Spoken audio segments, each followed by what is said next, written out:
ಎಲ್ರಿಗೂ ನಮಸ್ಕಾರ ರೀ. ಅಪ್ಪಾಜಿ ಅಡುಗೆ ಮನೆ ಯೂಟ್ಯೂಬ್ ಚಾನಲ್ಗೆ ಮತ್ತೊಮ್ಮೆ ಎಲ್ಲರಿಗೂ ಸ್ವಾಗತ ರೀ. ಇವತ್ತಿನ recipe jackfruit milkshake, ಹಲಸಿನ ಹಣ್ಣಿನ ಮಿಲ್ಕ್ ಶೇಕ್ ಮಾಡಕತ್ತೇನೆ ರೀ. ಇದು ಬೇರೆ ಮಿಲ್ಕ್ ಶೇಕ್ಗಳಿಗೆ ನೀವು ಕಂಪೇರ್ ಮಾಡಿದರೆ ಡಿಫ್ರೆಂಟ್ ಟೇಸ್ಟ್ ಇರ್ತೈತಿ, ಮಾಡೋದು ಕೂಡ ಸ್ವಲ್ಪ ಡಿಫ್ರೆಂಟ್ ಆಗಿನೇ ಇರ್ತೈತೆ ರೀ. ಹಾಗಾಗಿ ಇವತ್ತಿನ ವಿಡಿಯೋದೊಳಗೆ ನಾನು ಈ ರೆಸಿಪಿ ಶೇರ್ ಮಾಡಕಂತೀನಿ ರೀ. ಇನ್ನೊಂದು ಹಲಸಿನ ಹಣ್ಣು, ಸುಮಾರು ಜನರಿಗೆ ಹಲಸಿನ ಹಣ್ಣು ಹಂಗೆ ತಿಂದ್ರೆ ಆಗಂಗಿಲ್ಲ ರೀ. ಒಬ್ಬೊಬ್ಬರಿಗೆ ಬೇದಿ ಸ್ಟಾರ್ಟ್ ಆಕೈತೆ ರೀ, ಒಬ್ಬೊಬ್ಬರಿಗೆ ವಾಮಿಂಟು ಕೂಡ ಸ್ಟಾರ್ಟ್ ಆಕೈತಿ, ಇನ್ನೊಬ್ಬರಿಗೆ ಗ್ಯಾಸ್ಟ್ರಿಕ್ ಸಮಸ್ಯೆನೂ ಕೂಡ ಸ್ಟಾರ್ಟ್ ಆಕೈತೆ ರೀ. ಯಾಕಂದ್ರೆ ಹಲಸಿನ ಹಣ್ಣು ಬೇಗ ನಮ್ಗೆ ಡೈಜೆಷನ್ ಆಗಂಗಿಲ್ಲ ರೀ. ಹಂಗಾದಾಗ ನಾವು ಏನಾರ ರೆಸಿಪಿ ಮಾಡ್ಕೊಂಡು ಕುಡಿಬೇಕು ರೀ.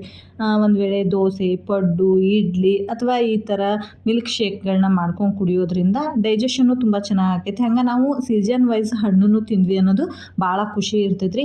ನಿಮ್ಮ ಮನೆ ಮುಂದೆ ಹಲಸಿನ ಮರ ಇದ್ರೆ ಅಥವಾ ನೀವು ಮಾರ್ಕೆಟಿಂದ ಹಲಸಿನ ಹಣ್ಣು ತಂದಿದ್ರೆ ಮಿಸ್ ಮಾಡಿದ್ರೆ ಈ ರೆಸಿಪಿನ ಟ್ರೈ ಮಾಡಿರಿ. ಒಂದು ಸಾರಿ ನೀವು ಟ್ರೈ ಮಾಡಿದ್ರೆ ಪದೇ ಪದೇ ಮಾಡ್ಕೊಂಡು ಕುಡಿಯೋ ಅಂಥ ಮಿಲ್ಕ್ ಶೇಕ್ ಐತ್ರಿ. ಅಷ್ಟು ರುಚಿಯಾಗಿರ್ತೈತೆ ರೀ. ಈ ರುಚಿಗೆ ನಾನಾ ಗ್ಯಾರಂಟಿ.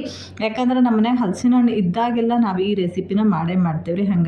ಹಾಗಾದರೆ ಇದಕ್ಕೆ ಏನೇನೆಲ್ಲ ಪದಾರ್ಥಗಳು ಬೇಕು ಒಂದು ಸಾರಿ ನೋಡ್ಕೊಂಬಿಡ್ರಿ. ನಾನಿಲ್ಲಿ 8ರಿಂದ 10 ಹಲಸಿನ ಹಣ್ಣನ್ನು ಈ ರೀತಿ ಚಿಕ್ಕದಾಗಿ ಕಟ್ ಮಾಡಿ ಇಟ್ಕೊಂಡೇನಿ ರೀ. ಇಲ್ಲಿ 1/4 ಲೀಟ್ರ್ಗಿಂತ ಜಾಸ್ತಿ ಹಾಲು ತೊಗೊಂಡೇನಿ ರೀ. ಹಂಗೆ ಒಂದು 1/4 ಬಟ್ಲಷ್ಟು ಬೆಲ್ಲ ತೊಗೊಂಡೇನಿ ರೀ. ಹಂಗೆ ಸ್ವಲ್ಪ ಏಲಕ್ಕಿ, ಅದ್ರ ಜೊತೆ ಒಂದು 10ರಿಂದ 12 ಗೋಡಂಬಿ, ಜೇನುತುಪ್ಪ ಬೇಕಾಕೈತೆ. ಇಷ್ಟ ಪದಾರ್ಥ ಜಾಸ್ತಿ ಏನು ಇರಂಗಿಲ್ಲ ರೀ.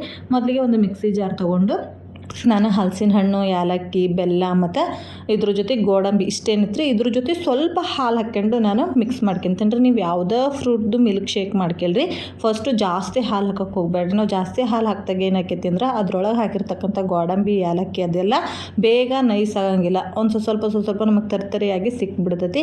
ಹಾಗಾಗಿ ನಾವು ಫಸ್ಟಿಗೆ ಸ್ವಲ್ಪ ಹಾಲು ಹಾಕ್ಕೊಂಡು ಎಲ್ಲದನ್ನು ಹಾಕ್ಕೊಂಡು ನಾವು ರುಬ್ಕೊಂಡ್ವಿ ಅಂತಂದ್ರೆ ಭಾಳ ಟೇಸ್ಟಿಯಾಗಿ ಇರ್ತೈತೆ ರೀ. ಇದು ಬೆಲ್ಲ ಬಂದುಬಿಟ್ಟು ಕರಗಿಸಿ ಸೋದಿಸಿರೋ ಅಂಥ ಬೆಲ್ಲ ರೀ. ಯಾಕಂದ್ರೆ ನನ್ನ ಮಕ್ಕಳು ಬೆಲ್ಲ ಭಾಳ ಇಷ್ಟಪಟ್ಟು ತಿಂತಾರೆ.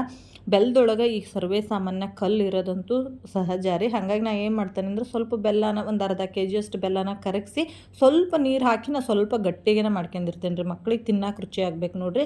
ಹಾಗಾಗಿ ಬಳಕ ಮಾಡಿದ್ವಿ ಅಂತಂದ್ರೆ ತಿನ್ನಕ್ಕೆ ಸರಿಯಾಗಂಗಿಲ್ಲ ಅಂಥೇಳಿ ಸ್ವಲ್ಪ ಗಟ್ಟಿಯಾಗನ ನಾನು ಸ್ವಲ್ಪ ನೀರು ಹಾಕಿ ಸ್ವಲ್ಪ ಗಟ್ಟಿಯಾಗನ ನಾನು ಬೆಲ್ಲನ ಕರಗಿಸಿ ಒಂದು ಬಾಕ್ಸಿಗೆ ಹಾಕಿಟ್ಟಿರ್ತೀನಿ ರೀ. ಅವ್ರಿಗೆ ಯಾವಾಗ ಬೇಕೋ ಅವಾಗ ತಗೊಂಡು ತಿಂತಾರೆ. ಸಕ್ಕರೆ ತಿನ್ನೋ ಅಭ್ಯಾಸ ಇರಬಾರ್ದು, ಬೆಲ್ಲ ತಿನ್ನೋ ಅಭ್ಯಾಸ ಇತ್ತಂದ್ರೆ ಭಾಳ ಚಲೋ ಆಕೈತೆ ರೀ. ಈಗ ಅದನ್ನೆಲ್ಲ ಹಾಕಿ ಸ್ವಲ್ಪ ಹಾಲು ಹಾಕಿ ನಾನು ನೈಸಾಗಿ ರುಬ್ಕೊಂಬಂದಿನಿ ರೀ. ರುಬ್ಕೊಂಬಂದು ಮಿಕ್ಕಿರ್ತಕ್ಕಂಥ ಹಾಲಿಗೆ ಆ ಒಂದು ಮಿಶ್ರಣ ಏನಿತ್ತು ನೋಡಿರಿ ಅದನ್ನು ಹಾಕ್ಯಂತೇನೆ ರೀ. ರುಬ್ಕೊಂಬಂದಿರೋ ಹಲಸಿನ ಹಣ್ಣಿಂದು ಹಾಕ್ಕೊಂಡು ಒಂದ್ಸರಿ ಚೆನ್ನಾಗಿ ಮಿಕ್ಸ್ ಮಾಡ್ಕೊಂಬಿಡೋಣ್ರಿ. ಈಗ ಇದಕ್ಕೆ 1-2 ಸ್ಪೂನಷ್ಟು ನಾನು ಜೇನುತುಪ್ಪ ಹಾಕ್ಯಂತೇನೆ ರೀ. ಇದ್ರೆ ಹಾಕ್ರಿ, ಇಲ್ಲ ಅಂತಂದ್ರೆ ಹಾಕಬೇಕಂತೇನಿಲ್ಲ ರೀ. ಹಂಗನ ಭಾಳ ಟೇಸ್ಟ್ ಇರ್ತೈತಿ. ಒಂದು ವೇಳೆ ಮನೆಯಾಗಿತ್ತು ಅಂದ್ರೆ ಹಾಕ್ರಿ. ಇದು ಕೂಡ ಒಂದು ಸ್ವಲ್ಪ ಡಿಫ್ರೆಂಟಾಗಿನ ಟೇಸ್ಟ್ ಇರ್ತೈತಿ. ಹಾಗಾಗಿ 1-2 ಸ್ಪೂನಷ್ಟು ಜೇನುತುಪ್ಪ ಹಾಕ್ಯಂಡು ಈಗ ಒಂದು ಸಾರಿ ಮಿಕ್ಸ್ ಮಾಡ್ಕೊಂಬಿಡೋಣ್ರಿ. ಮಕ್ಕಳು ಸ್ಕೂಲಿಂದ ಬಂದ ತಕ್ಷಣ ಅಥವಾ ಮನೆಗೆ ಯಾರಾದರೂ ರಿಲೇಷನ್ ಬಂದಿರ್ತಾರೆ ರೀ, ಹಲಸಿನ ಹಣ್ಣು ಹಾಕ್ಕೊಡೋಕ್ಕಿಂತ ಹಿಂಗೆ ಒಂದು ಸ್ವಲ್ಪ ಮಿಲ್ಕ್ ಶೇಕ್ ಮಾಡಿಕೊಡ್ರಿ. ಬಿಸಿಲೊಳಗೆ ಅವ್ರಿಗೂ ಕೂಡ ತಂಪು ಅನಿಸ್ತೈತೆ ರೀ, ಭಾಳ ಇಷ್ಟನೂ ಪಡ್ತಾರೆ. ಹಾಗಾಗಿ ಈ ಒಂದು ರೆಸಿಪಿ ನಿಮ್ಗೆ ಹೆಂಗೆ ಅನ್ನಿಸ್ತ್ರಿ? ಇಷ್ಟ ಆದರೆ ದಯವಿಟ್ಟು ಒಂದು ಲೈಕ್ ಮಾಡೋದನ್ನು ಮರಿಬೇಡ್ರಿ. ಹಾಗೆ ಯಾರೆಲ್ಲ ನನ್ನ ಚಾನಲ್ನ ಸಬ್ಸ್ಕ್ರೈಬ್ ಮಾಡದೆ ವಾಚ್ ಮಾಡಕೊಂತೀರಿ, ಪ್ಲೀಸ್ ಸಬ್ಸ್ಕ್ರೈಬ್ ಮಾಡಿಕೊಂಡು ವಾಚ್ ಮಾಡೋಣ್ರಿ. ಸಿಗೋಣ ಇಂಥದ್ದೊಂದು ರೆಸಿಪಿ ಜೋಡಿ. ವಿಡಿಯೋ ವಾಚ್ ಮಾಡಿದ್ದಕ್ಕಾಗಿ ಎಲ್ಲರಿಗೂ ಧನ್ಯವಾದಗಳು.